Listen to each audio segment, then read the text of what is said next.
Alright, so on the weekend I did a dash removal and a reinstall. So I thought I'd do a quick once over. It's a Nissan xtrail T31 2012 model. There is a YouTube video already. Another fella has done one up with, he's doing a video of the removal of it.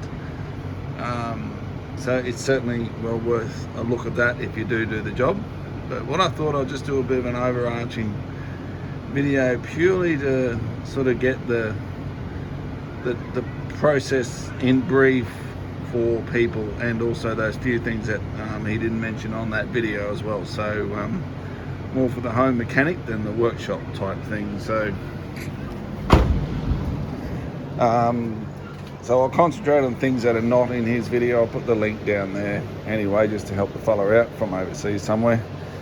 He did mention that you need to make sure you disconnect the battery, because you are disconnecting the passenger airbag. So make sure you do that, otherwise you're going to have a fault come up. There's also, because you've got to pull the evaporator out, which is fully enclosed in a box, you have to obviously remove the heater core hoses. So there's a couple of them there. They're very easy to find. You'll see the pipe, one there and another one there. Very straightforward to find. You obviously have to disconnect the evaporator pipework, which is just in there. Again, there's just one bolt there, and that bracket just pops off. And just make sure, you know, if you've still got gas in it, which it may do, get it reclaimed, because this gas is not good for the environment. So yeah, make sure you reclaim the gas, take it to a shop. They should do it for next to nothing. Otherwise, when you take it off, all the green and all the dye and all that stuff that they've used to find out the evaporator is leaking is going to go everywhere. Plus, like I said, it's not good for the environment. So I just drain the water. I just put some fresh coolant in it while I'm at it. So you're going to have to drain it basically all the way down anyway. So I just undo the bottom clip. Now the Nissan standard will come with those spring type fittings, and they are a nightmare unless you've got the right tool. Oh shit, that zooming's not working. Anyway, unless you've got the right tool to undo these bloody clips, trying to use moles and grits pliers, it's a bloody nightmare. So if you've got a tool, borrow it. If you don't have one, you're probably good or not a bad idea buying one. Don't ask me what they're called, but they're a bloody nuisance. So I couldn't even get them off up there because I didn't have a tool. So that's why I disconnected these ones down here, and I replaced them with standard freaking hose clips. Same with down the bottom, they've got a spring clip on them. I pissed that off and put a normal one on there. So yeah, just a couple of things on that. That's some more the preparation side of it.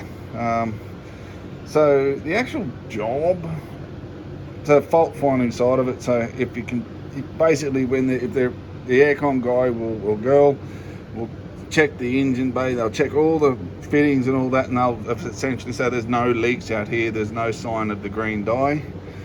That's how they fault find things, is they put the green dye in them.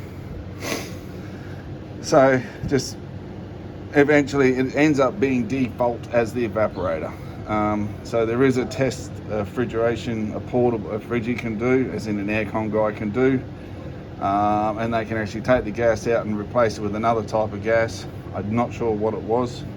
It's easier to detect on these detectors, the actual detectors. I'm not sure where they put nitrogen or what, I don't know, and then they just take that out and put normal gas back in. So that's the basics on the fault finding. And where they do the leak checks, they put it up through the actual drain hole and try and determine that the evaporator is leaking. So not a bad job. So at least then you know that yes, I have to pull the bloody dash, I don't have a choice. So yeah, that's a prep. So really the dash removal, not time consuming, not hard. So I'll say that much. It is time consuming, but it actually isn't hard. This reflection of this blasted sun. I don't know what I'm supposed to do about it. This area is terrible for reflection. Anyway, so that's it all done. While I was at it, I put a new head unit in there as well. That's one I got from Super Cheap. God, this reflection is just shocking. No, I can't do anything about that, so sorry about that. I don't know how to actually fix that. Anyway, so I put a new head unit in. So anyway, that's that aside. So basically all I did was I worked left, middle, right. And that's basically how you do it. Glove box is first, and then center console is second, and then you take instrument cluster, all this part out, and disconnect all the stuff underneath. That's basically the third part. So that's the prep for it. And then this thing here, this stuff just pops out, by the way. And then then it's just a matter of chasing screws, around. But that other fellow's video's got all that on it, where the screws are and all that. So there's basically main holder points is up there, there, and once you get this, it's actually really really easy. And there's another big bolt under this thing physically. So yeah, and this was probably the hardest job to bloody get this out. The rest of it was relatively easy. So you just take the dash out, undo all the bolts and under the wire. So the hard one was the airbag light wire. I mean the airbag wire, which sits just under here. When you partially pull the dash up, it is really awkward because all airbag connectors are a shit to get off. They're a bloody nuisance. So take a photo of the airbag, the yellow connector you'll see behind there, and then zoom in and you'll see where to put your little flathead screwdriver to get it undone. So yeah, it's a little bit tricky because the dash is sort of half off and you've got to sort of reach behind and do that. Really, there was nothing really that tricky. And just remember, a lot of this stuff, these things just pop off. This pulls out, that pops off, this pops off, and then you got two screws here, then the instrument cluster comes out. I mean, everything basically pops off or it's held in by little screws. Nothing I would consider too difficult, to be honest. Hard was getting the steering column. So under here there's four big bolts for the steering column. Yeah, a little bit tricky, but not hard. And just use the little right angle ratchet, little battery operated right angle ones, or drills, not drills, but the ratchet screwdrivers. So yeah, I mean, get electric screwdriver because there's so many screws, it's not funny. So yeah, and the other thing is when you go to put the steering wheel back on, make sure it's unlocked. So don't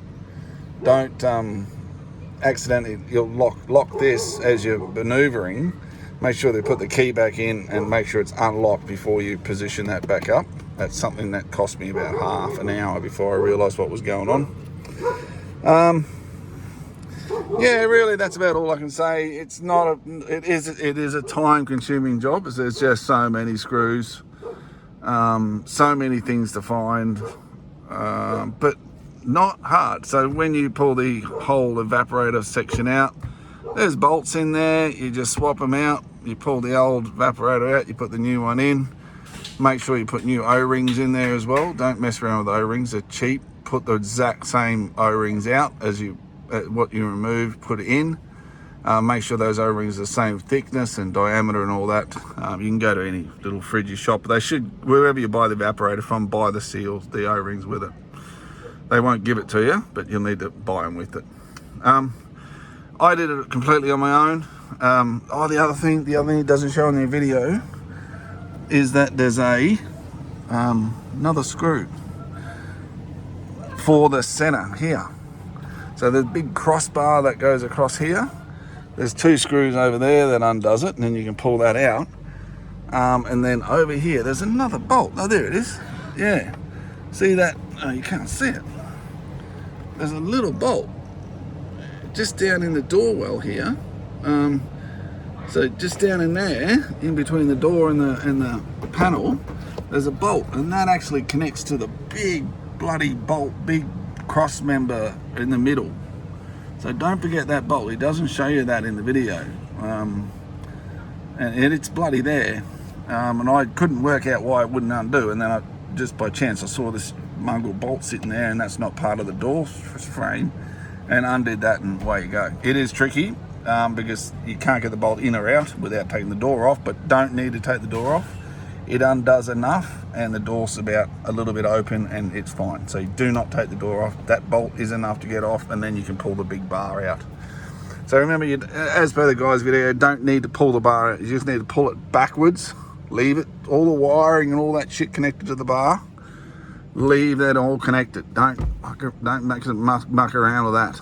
There's enough room to turn the big white box, and you can just pull it straight out. Change it, and then you can put the big box straight back in. Again, not that bad. Just make sure you don't forget any connectors. Oh, the other thing, be careful of when you pull the steering wheel down. You'll, maybe if it's only a manual auto, but I'm not sure, but you'll find that the cruise control, the little switches for the cruise control are very close to where all the steering column just basically comes all the way down and sits on the floor. So be careful of those. One of those got broken when I lowered the steering wheel. So yeah, really be careful when you pull the steering wheel down, and just make sure you place it neatly. And you check those switches on the cruise control, as in the brake and the clutch switches for cruise control, or brake switch, that is, and make sure it is not damaged. I also, yeah, so that's essentially it for the steering. Everything went back together really nice. Not hard. Just, it took me 6 hours. Okay, so there was 6 hours of work. It was 35 degrees and about 90% humidity. It was horrendous temperature. So the fan blew. It just blew friggin' nothing. It was like flat out at sheep, nothing. It was so hot. So yeah, I put some new speakers in it. But I put bigger speakers in it, deeper, with a lot bigger speaker magnet on the back. And the windows go all the way down there, and then they stopped about here, because it hits the speaker. So I've got to space the speaker out a little bit more under there when I get a chance next time. But I just bought that kit from Super Cheap. It was on special. And it's Apple CarPlay one, because the other one was crap. Android didn't work with the phones all the kids have. So other than that, good car, done a good job. Got the aircon regassed today. Cost me $100 to get it regassed. They did a vacuum test on it, and yeah, she's good to go. Lovely cold aircon, everything works. Other than that, I don't really have any more advice, but I'm happy for people to ask questions, but I'll make sure I put that link in on those YouTube videos for you. I don't know why this reflection, it's just terrible.